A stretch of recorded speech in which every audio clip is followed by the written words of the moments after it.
Bonjour et merci de suivre ONU News, un programme consacré essentiellement aujourd'hui à la Journée internationale de la femme célébrée à Kinshasa.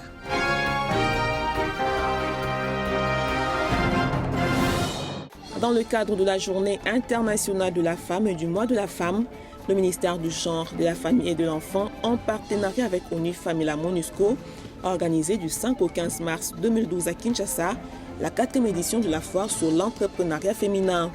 Cette édition a mis un accent particulier sur l'autonomisation de la femme et notamment la femme rurale.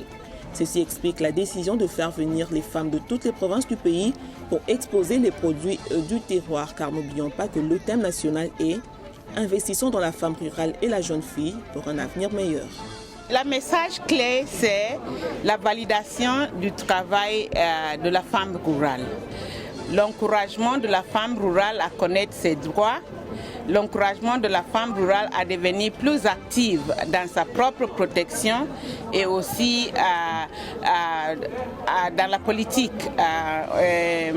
Politique qui vise non seulement les élections, mais une éducation pérenne en ce qui concerne son rôle dans le développement et la reconstruction nationale.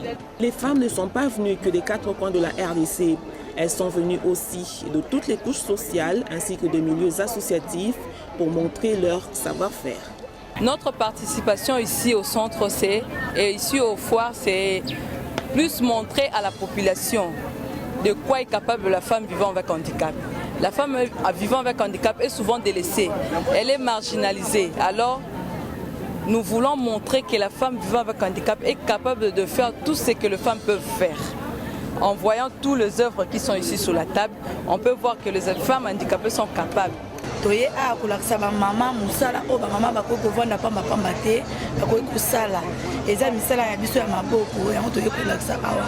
La MONUSCO n'a pas seulement soutenu cette foire, elle y a pris une part active à travers son unité policière bangladeshi et son bureau genre qui ont tenu des stands. On pouvait trouver dans ces stands des publications de Nations Unies comme les résolutions des Nations Unies sur les femmes et la paix, des textes de loi sur les violences sexuelles, des magazines traitant des sujets divers tels que des conseils pratiques pour les victimes des viols, également des sujets sur les femmes et les élections pour ne citer que ceux-là. À l'évidence, la mission onusienne est partenaire engagée dans l'organisation de l'événement. La MONUSCO s'est occupée de la logistique. Les tentes que vous voyez ici, toutes les tentes sont mises par la MONUSCO. Et aussi la MONUSCO a eu à payer les frais de transport pour toutes les femmes que vous voyez ici qui sont présentes à la foire, pour les aider à apporter les produits de là où ils sont dans les zones les plus reculées pour amener ça en ville. À noter que l'objectif de la foire est de créer un forum pour le renforcement des capacités de la femme dans les domaines clés de la vie socio-économique du pays, notamment l'éducation, la santé, la réhabilitation socio-économique, la paix et la reconstruction nationale.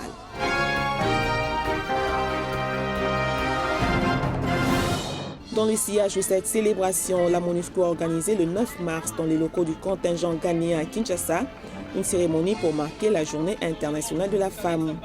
Pour rappel, le thème international de cette journée est « Impliquons la jeune fille pour la consolidation de la paix en RDC » avec comme sous-thème spécifique « Connecter les filles pour inspirer leur avenir ». Les responsables et le personnel de la mission onusienne, les autorités congolaises, les agences de système des Nations Unies, les missions diplomatiques et la société civile congolaise étaient au rendez-vous. La question genre est d'autant importante dans le mandat de la MONUSCO qu'un bureau lui est dédié. Le mandat du bureau genre qui a été créé en 2002, 2 ans après l'adoption de la résolution 1325 sur les femmes, la paix et la sécurité, consiste à intégrer une perspective soucieuse de l'équité genre et de renforcement des capacités des hommes et des femmes dans la consolidation de la paix. Cette journée représente une interpellation pour nous, femmes de la société civile, afin que nos actions soient mobilisées en vue d'impliquer la jeune fille, car sa place dans la consolidation de la paix en République démocratique du Congo est primordiale. Les combats d'hier et aujourd'hui seront les ferments de victoire de demain. L'intervention de la représentante spéciale adjointe du secrétaire général de l'ONU en RDC a été axée non seulement sur le plaidoyer en faveur de la femme congolaise et son implication dans la consolidation de la paix, mais aussi sur les moyens pour la sortir de la pauvreté. La jeune fille congolaise, à l'instar de la jeunesse congolaise, est l'avenir de la République démocratique du Congo. Elle est un pilier de la famille et de la vie communautaire.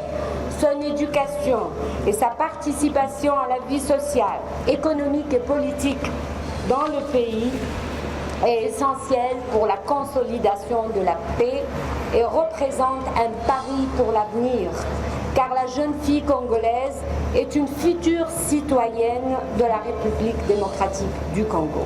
Cette initiative louable de la MONUSCO nous rappelle qu'en réalité, c'est à travers, pour ce qui nous concerne, les actions du bureau genre de la MONUSCO que nous, les femmes de la République démocratique du Congo et donc les filles, voyons la face la plus grande du visage humain de la MONUSCO.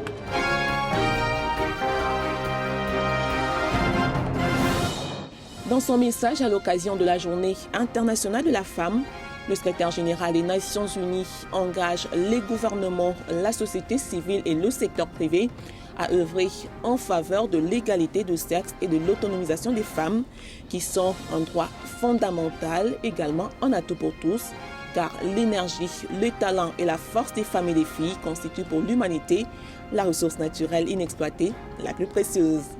C'est la fin de ONU News. Merci de l'avoir suivi.